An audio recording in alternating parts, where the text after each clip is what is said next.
savez que nous qui sommes de l'Est, avec ce qui se passe chez nous, comme encore entre les mains des ennemis, ne pouvons encourager le gouvernement pour qu'il puisse pousser, surtout avec la diplomatie, parce que beaucoup de guerres se gagnent surtout par la diplomatie. Ce qui se passe sur le terrain peut être gagné par la diplomatie aussi. Donc nous avons écouté ce qu'il a dit. Nous encourageons le président de la République, qui est aussi accompagné par la diplomatie parlementaire.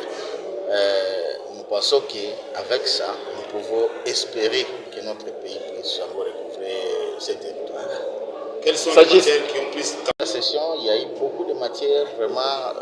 Vous avez attendu combien de lois on a ratifié, combien de propositions on a donné, combien de projets de loi on a voté. Donc, avec l'allure dont nous sommes en train nous étions en session ordinaire, vous voyez que le Parlement travaillait vraiment jusqu'à tard avec tout ce que nous avons eu comme la réforme de la police nationale. Il y a beaucoup de lois qui ont été appuyées, autre chose. Il y a aussi la sécurité alimentaire de la RDC. Beaucoup de lois ont été proposées et nous pensons qu'avec ça, la République va devoir aller de l'avant avec tout ce que nous avons proposé. Êtes-vous satisfait du bon, avec cette béatification, c'est un plus pour la RDC parce qu'être béatifié au niveau de l'Église catholique n'est pas une chose fatale, c'est vraiment à saluer. Alors à tout ça, nous ne devons qu'encourager les jeunes à être sérieux et sereins dans tout ce qu'ils font, parce que s'ils n'étaient pas modèles, on ne peut pas le faire comme ça. C'est la République qui a gagné, encore une fois. Au lieu de reconnaître les Congolais dans des antivaleurs, là au moins on peut dire que non, la République a eu son jeune qui s'est démarqué dans de bonnes choses. Cette gratification nous encourage tous à continuer à lutter pour la liberté de notre nation. Bon, on ne peut pas être totalement satisfait parce qu'il y a d'autres qui devaient partir, mais qu'on a repoussé encore. Nous savons que quand on va encore revenir, on aura à contrôler parce que les contrôles sont notre routine. Et puis d'autres se sont défendus, ils nous ont permis qu'on prend acte seulement. Et le message pour votre base? Pour ma base, moi je ne mise que sur les sociales maintenant, parce que vous savez, quand il y a la guerre, c'est tout le monde qui est touché.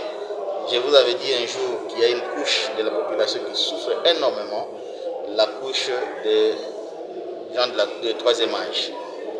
La constitution que nous vérifions avant, nous avons initié des actions pour ça. J'ai initié une question écrite au ministre de Madame la ministre des Affaires sociales, à ce qui concerne les gens de troisième âge qui, dans l'article 40 de la Constitution, sont reconnus comme pouvant être pris en charge par le gouvernement à travers la construction des hommes de vieillards et des hospices de vieillards.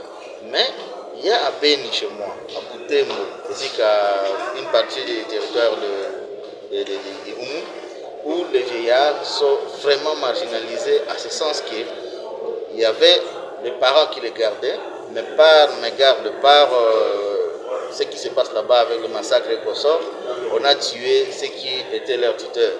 Et maintenant, les vieillards ne savent plus à quel se vouer. On a laissé par exemple un vieillard, un petit enfant qui est pris en charge par l'orphelinat de la place, bien qu'il était aussi n'était pas pris en charge par le gouvernement congolais, mais la vieille personne maintenant est obligée d'aller quémander. Vous verrez que chaque vendredi chez nous à Beni, on autorise à ces vieillards de passer dans des boutiques pour aller demander, mendier. Et pour moi, vraiment, ça m'écoeure parce que le vieillard était bien tué le fils qui était en train de garder ses parents. Et aujourd'hui, maintenant, celui-ci est voué à la mendicité forcée. Et maintenant, vous verrez que ces vieillards-là, la journée seule du vendredi, il est obligé de passer dans des boutiques à un grand nombre de... Il peut même passer au-delà de sa boutique en train de quémander. Maintenant, avec cette méthode-là, avec le poids de l'âge aussi, vous trouverez que ces vieillards-là ne va même pas faire 2 ou 3 ans dans cette condition de vie. C'est pourquoi j'ai interpellé et alerté le gouvernement à travers ma question écrite au ministre Affaires sociales pour que l'État congolais prenne à sa charge ces gens. Deuxième lieu, il y a aussi le cas de la jeunesse congolaise. Chez moi, à Beni, il y a un problème très sérieux avec une tranche d'âge de jeunes qui ont été leurs parents massacrés, maintenant de 8 à 16 ans.